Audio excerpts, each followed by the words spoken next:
how do you navigate, and what are your thoughts on AI and welcoming the technology as it's for so much of its usefulness, Yeah. but not allowing it to really atrophy different parts of our brain where we would have to use that. We would have to use our brain and cognitive capacities in that aspect. So any thoughts there? Yes. Yeah, one of the things I talk about in Limitless are these four, I call them the horsemen of the mental apocalypse, and it's kind of amplified by technology. And their health consequences. I talk about one of the horsemen is digital deluge. It's just where it feels like you have to, it's taking a sip of water out of a fire hose nowadays just to keep up. And people buy books and they sit on your shelf unread and become shelf help, not self-help, right?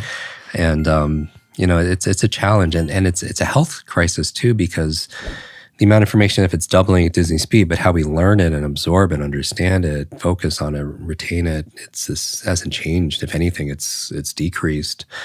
That growing gap creates stress, right? They call it information anxiety, higher blood pressure, compression of leisure time, more sleeplessness.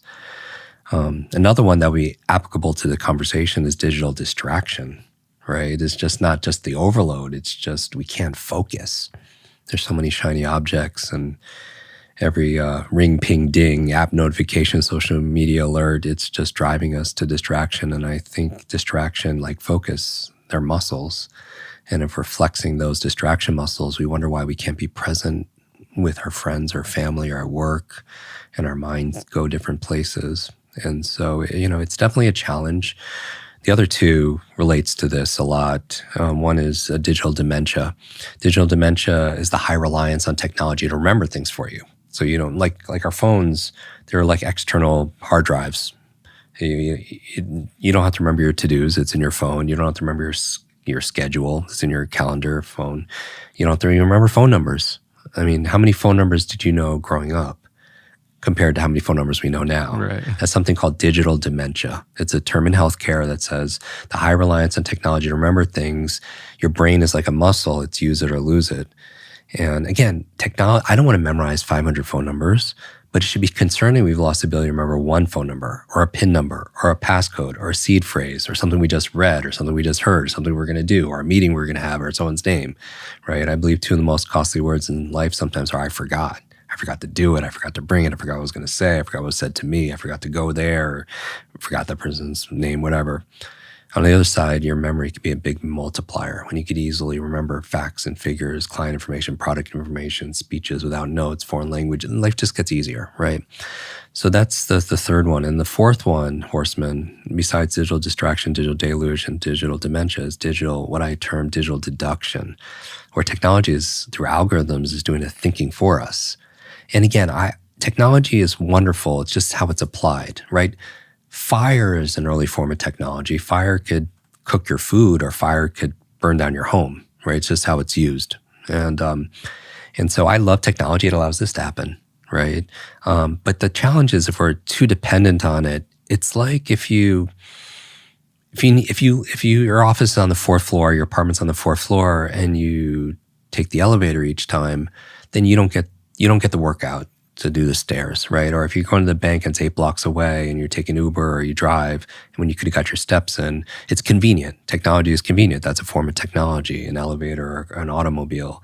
But then we don't get the balance of, being physically active. And if you put your arm in a cast for a year, some kind of sling or whatever, it wouldn't grow stronger. It wouldn't even stay the same. It would atrophy.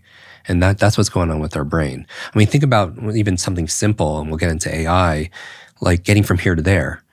Like there was a study done in Oxford with London taxi drivers. They would have to memorize like all the roads, right? And that part of their brain was very highly connected and dense. But with technology now telling you where to go, you don't have to think. So we're not building our visual spatial intelligence as we once had, right? And so I'm all for technology, and I feel like we have to make a decision on how much we're going to, be active, like our bodies. Going to AI, we did a whole chapter in Limitless on what I wanted to do is answer this question: how can AI enhance HI, human intelligence? And I don't look at it as artificial intelligence as much as I do augmented intelligence. I feel like technology is there to support us, to be a potential tool. And just remember, technology is a tool for us to use, but if the technology is using us, then we become the tool, right? If we're just like addicted to our phones and picking up after boredom, just because we're bored, then it's using us, and that's not probably the most effective way of using it. But we have a choice. Like, who am I to say, like, don't do this? But it's just, is it getting you closer to what you value and lights you up? So different ways I use AI, and our team uses AI to learn faster. Things like I mentioned neuroplasticity. People could go into an AI ChatGPT or something and say, explain to me neuroplasticity as if I am 9 years old, right? That'd be a fun way to learn and build some kind of foundation. Every principle I talk about in Limitless, from spaced repetition to retrieval practice, you could mind mapping, memory palaces, AI could help support you in that, right? So memory palaces is a way, because I was really curious, not only modern ways of learning based on neuroscience, but ancient cultures. And I wrote the chapter of memory as the largest chapter in Limitless, and I wrote that in Greece. And because I found out there's a goddess of memory, and her children are the 9 muses of art, science, and literature. And I was like, wow, art, science, literature, the mother is memory, right? So we talked about the muses too on Stephen Pressfield podcast. Oh, beautiful. Yeah, I'm a big fan and follower of his work. And so, like, when I was there in that spirit, and I found out that there was a 2,500-year-old memory technique attributed to Simonides, who was a poet and orator in Greece, and he would give this, a reading, and when he left, something tragic happened. The building collapsed, and no one survived. And because he was the only survivor, he had the responsibility of helping family members identify their loved ones.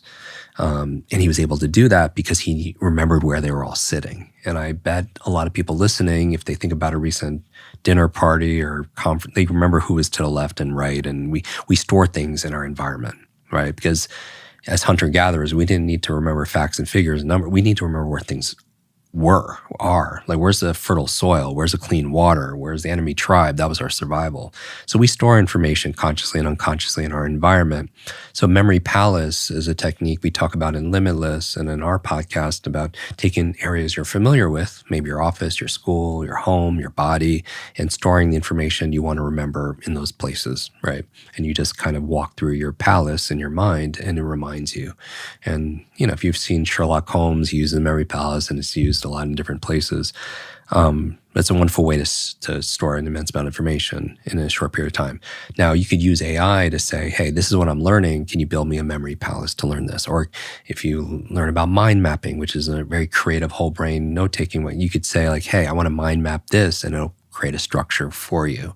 If you wanted to use spaced repetition, it could create personalized learning AI. Like, we have a Kwik bot in our program where we fed it all of our training, and so it's there to be able to answer your questions. So the future belongs to, like, personalized learning, right? Being based around their brain type, their animal, and so much more.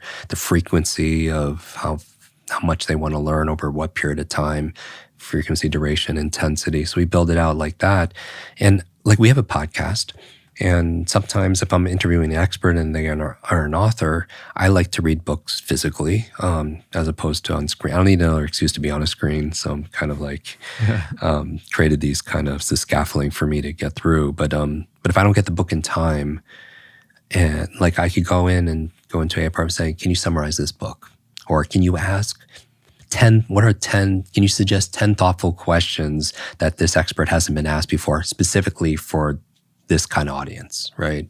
And not that I use anything verbatim, but it would be a nice creative partner, for you. I've used that too for this podcast a couple times when I'm crunching on time, just to see if anything's inspiring off it, Yeah, and you could build on it. So it's a wonderful. So AI is a wonderful way to improve your HI by using the Feynman technique, where he explained this to me as if I'm 8 years old, building memory palaces, mind mapping, quizzing yourself. I think that's the retrieval practice. There's 3 parts to your memory: you encode, you store, and then you retrieve.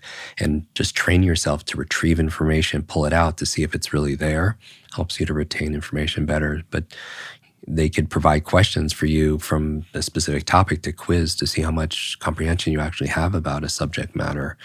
So it could do personalized learning and schedules and really kind of tailor it around your outcomes. So I'm very optimistic about technology. I'm glad you are. I too am, but I also see, I think is it Wall-E where there's just like all those super fat people in like floating wheelchairs that just are plugged into the matrix essentially. Yeah. Like that's the dystopic route, where. And that's why it's stress, like, us taking care of ourselves, like, so yeah, physically and mentally, Wall-E painted a picture where we're so dependent. And some would say we're heading there. Right. And I think it comes back to personal agency, realizing that technology can make your life more convenient, but it could also cripple us. And so I feel like we always have responsibility. The onus is on us to be healthy and fit.